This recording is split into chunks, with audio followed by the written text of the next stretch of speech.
Adjoining the parish house was a covered area which served as the main venue for worship services and activities of the church in the late 1950s. Being nearly at the crossroad of Kfumc Road and Highway 54, it was directly accessible by public transport running north to south on Highway 54 and east to west on Kfumc Road, drawing new residents into the area to the growing church. When the cornerstone for the main sanctuary was laid in 1957, the children of the original church were by now teenagers, and the young people of the original church were by now young professionals or young marrieds starting their families.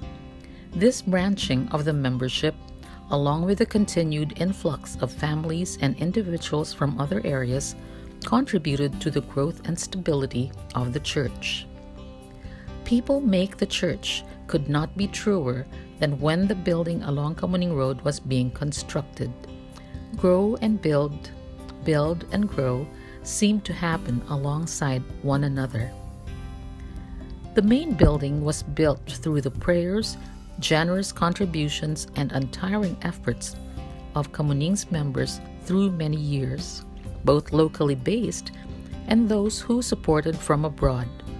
Kfumc's first generation of overseas members who had gone abroad to work or study, or mostly to migrate in pursuit of a better life. In coming years, this migration of members will continue, changing the life and congregation of our church. Reverend and Mrs. Carlos Maniaco were major donors to the construction of the sanctuary.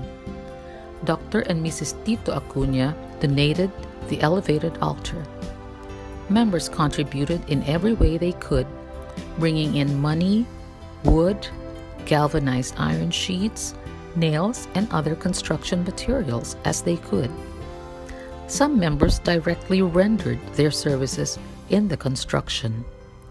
When built, the sanctuary was gifted with pews and pulpits, all from the members. By the early 1960s, the families in Kfumc First United Methodist Church included the Ajereras, Tolentinos, Albarracins, Acerons, Ravineras, Pascuals, Manalotos, Ravelos, Fernandezes, Umagings, Movidos. Later, the Araos, Absalons, Caoles, Raralios, Lagrisolas, Fuenteses, and others would be added to the list. Kfumc First Methodist Church owed much to the leadership of committed pioneer pastors, namely the Reverends Francisco Galvez, Fileo, Donato Capuli, Prudencio Tuason, and Guillermo Manuel. In the next decade, a wave of young pastors matched the dynamism of the growing church.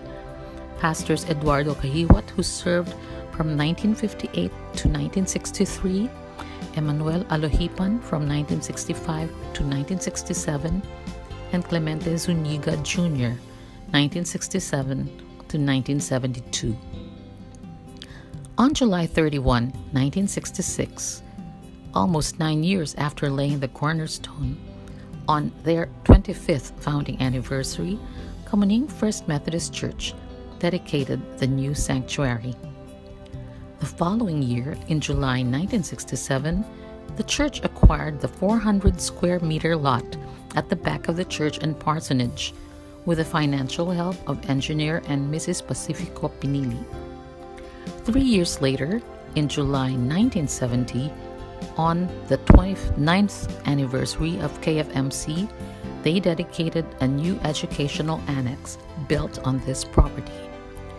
This same year, the walls of the sanctuary were expanded to accommodate more worshipers, and a house for the property custodian was built.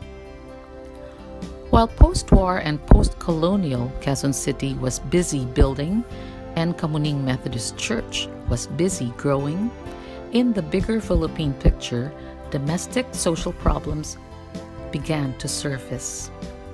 The allegedly fraudulent election of President Elpidio Quirino in 1949, the intensified communist-led Hukbalahap rebellion in central Luzon, which ran from the mid-40s well into the 50s, reflecting a growing sense of social injustice among tenant farmers. Ramon Magsaysay, elected president in 1953, was widely popular, but his efforts to effect social and economic reforms were met with opposition by a conservative legislature and bureaucracy. After his death in a plane crash in 1957, through the terms of the next two presidents, Carlos P. Garcia, 1957 to 61, and Diosdado Macapagal, 1961 to 1965, social unrest was mostly channeled through the electoral process and peaceful protest. In November 1965, Ferdinand Marcos was elected to the presidency.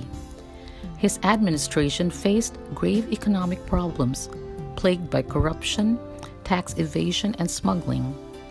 In 1969, Marcos became the first president to win re-election on a platform that included the renegotiation of major treaties with the United States and trade with communist countries, promises that reflected a change in the self-concept of the country in the 1960s.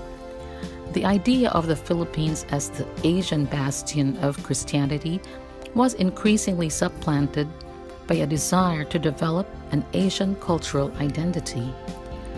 This decade, artists, musicians, and writers began to look to pre-Spanish themes for inspiration. More important was the trend towards seeking cultural identity through the national language Filipino. Demands for government to meet social and economic needs of the citizenry brewed and increased. This was the changing pulse of the Philippines through the next 2 decades after the war.